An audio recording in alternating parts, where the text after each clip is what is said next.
Today we will be discussing about Unit 2.4 in the Solar PV installation course, and that is covering inverters. So first of all, we will define an inverter. So what is an inverter? In the previous unit, as we have studied in the working of the solar modules, that solar modules, they are producing DC.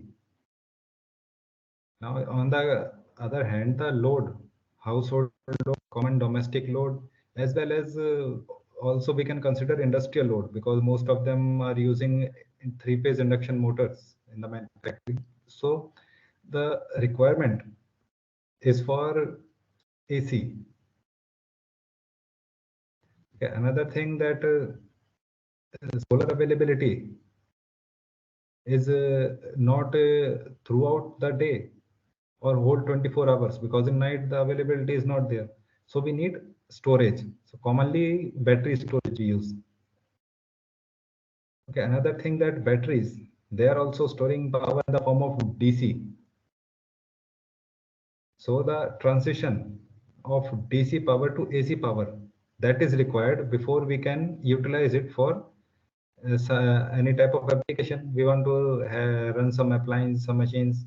So that a more common practice is that we are needing a AC supply. The transition of DC power into AC power can be done by using inverters. Inverters are converting DC into AC. So this is shown in the this diagram 2.4.1.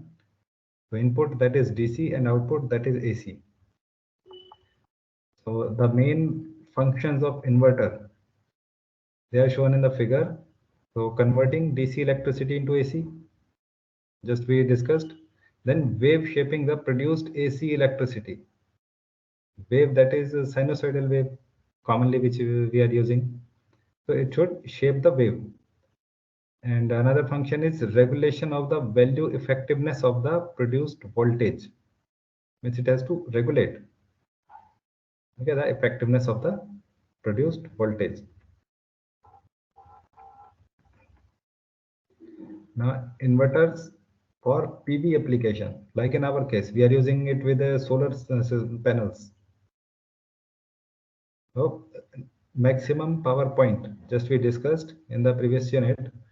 The maximum power point, that is the specified power or the point on the curve, VI curve, in the characteristics of the solar panel, and this point will correspond because it gives the maximum power output from the solar panel.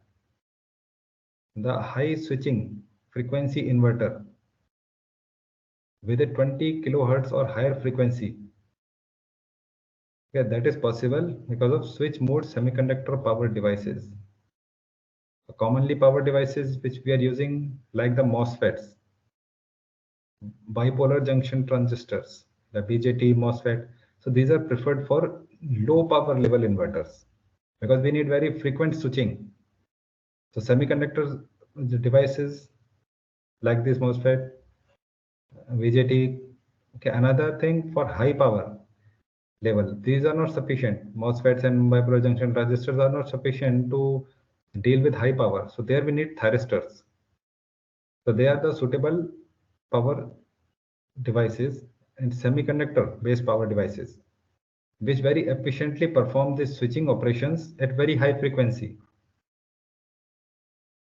So if a frequency of up to 50 kilohertz is even more, very high frequency that is needed, then IGBT, that is insulated gate bipolar transistor, they are preferred. They have the capability to handle several hundred kilowatt of power, delivering an AC production wave.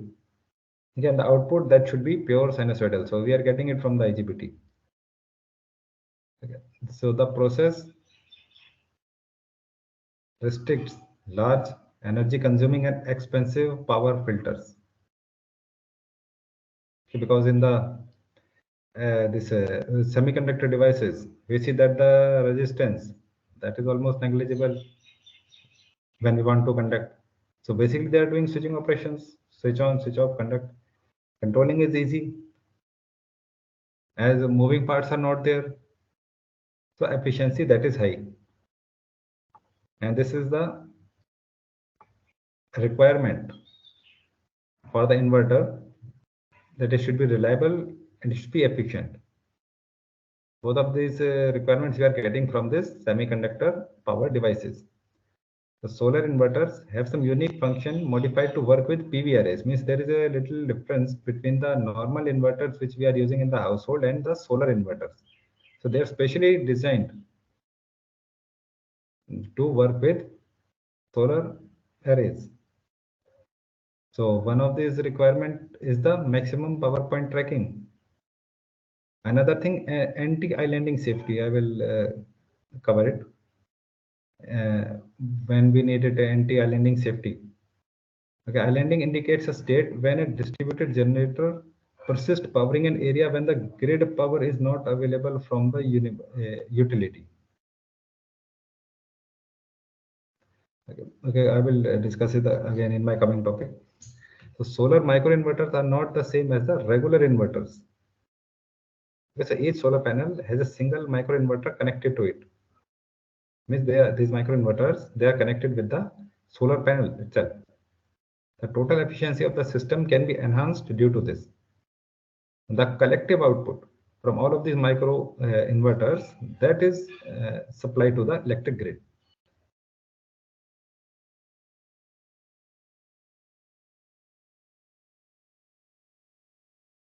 There are type of solar inverter.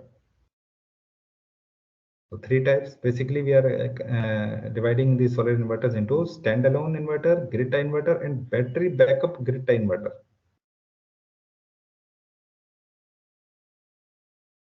Okay, so first of all, standalone or off-grid inverters. So these type of inverters are preferred for standalone PV system, and standalone PV system is not connected. Usually, it is not connected to the grid. There is no power purchasing or supplying from the grid. I mean, this is usually an isolated load, some type of remote area that can be covered by using the standalone PV system. So there the grid supply is not available. So locally we are using solar panels, we are generating the electricity and we are consuming it inside the load. Like the house is in the some village and village is not connected to the grid, electricity is not there. In that village we can use this solar systems, and the electricity which is generated, that is consumed inside the households in the village. So we are not purchasing anything from the grid. So that is a standalone mode. So there, because every time the solar availability is not there during night, we are not having this electricity from the solar panels. So in that case, a battery backup that is needed. I guess because we need a storage. During daytime, we will store energy there in the battery, and during night, we will take electricity from the battery. Because standalone inverters are called standalone. Their name are so called because there is no need to attach them to the solar panels. Okay, they are not connected to the solar panel. They are receiving electricity from the battery. So PV arrays are used to charge the battery, and from the battery, the electricity is coming through the inverter that is going to the load. Some standalone inverters are coupled with the battery chargers to refill the battery, with charging as well. So for both of the tasks they can perform. Since standalone inverters are detached from the utility grid, they do not need anti-islanding safety. Okay, now I shall consider this anti-islanding safety means that is something which is corresponding to our next type, that is grid tie inverter. So here in the grid inverter, these inverters are usually connected to the grid, and there we necessarily we do not need any battery backup, because during the daytime we are generating electricity, consuming in the load, surplus electricity we can supply back to the grid, and during the non-availability of the sun, night, this type of situation during night, we can take electricity from the grid and then we can supply it to the load. Okay, so the frequency, because the grid, the frequency that is usually 50 hertz, could be up and down a little bit. 49.5 could be there. Okay, depending on the load and the generation situation. a mismatch or something. Okay, so that should be matching, because the energy which we are supplying, feeding to the grid, that should be having the same voltage and frequency as that of the grid. So the grid is performing the task of a battery backup in this case. Like in the previous standalone system, battery was supplying electricity in the absence of the solar availability. And in this case, the grid is performing the same function. Now what happens is, in this case, if there is some fault in the grid, okay, and it has been tripped off by the protected devices, so energy should not be there in the grid in that case, because we have to clear the fault first. After that only we can resume the electricity. Now, in that case, if our solar panel is generating electricity and it will feed it to the grid, surplus electricity that will be fed to the grid, and but the electricity should not be there in the grid at that time when there is a fault. So this is the situation that our inverter should detect it, and it should uh, not let the electricity enter supply to the grid. So this is anti-aliasing mode. Just we discussed in the previous one. So in the standalone mode, we don't need any such type of system, anti-aliasing protection system. But here in the grid tie system, we do need. So here the diagram that is showing the same purpose.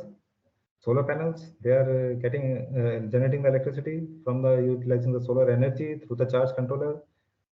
The energy that is being supplied, the inverter converted to AC, then to the house, surplus energy to the grid.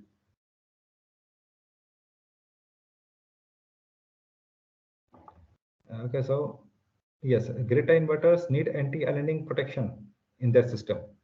They should not supply electricity to the grid in case the grid is not grid should be not be having electricity, like in the cases of faults or like that. So anti-aliasing protection system that is needed. Now this battery backup grid tie inverter, this is a combination of both of these two types which just we studied. They have a battery backup, also they are connected to the grid. Okay, the battery backup inverters are designed to draw electricity from battery and regulate that with its on-board charger. So they supply extra energy to the grid. So these energies can provide AC power to chosen areas where energy is needed at times of power interruptions. So they are having their own storage as well. So they also need anti-aliasing protection because we are supplying power to the utility grid. So it is shown here in the diagram here. Almost similar system as we just studied in the previous one, except for that we are having a battery bank as well. Okay, so I think we shall stop here. Okay, now one more topic is there. We shall also cover it. Efficiency of inverter. So efficiency basically of a moving device. Okay, some type of machine, generator, motor, anything like that, that is usually low as compared with a static device. Why? Because friction, windage, these things are not there. So inverter, that is also a static device. So the efficiency that is high. But as per the designing, as per the working of any type of machine, not only inverter, almost all of the type of machines, other equipments, including machines, the maximum efficiency that is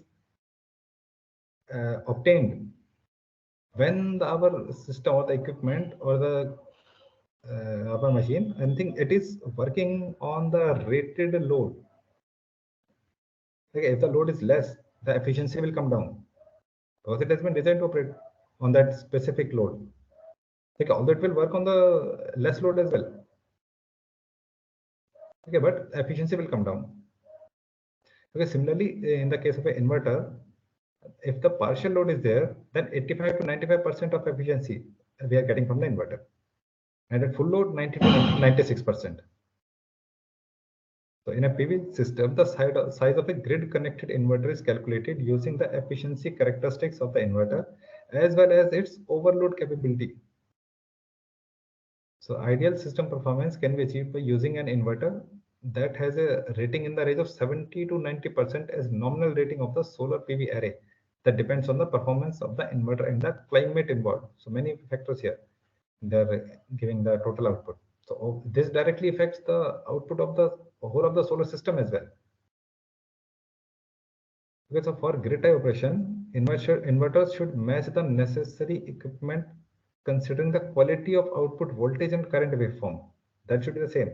Then avoid production of electrical noise that may hinder TV or radio reception. Noise basically what disturbance, some type of due to this mismatch or switching operation, some type of this uh, rays or the radiation, if they are being emitted, some type of disturbance could be created. So that should be avoided.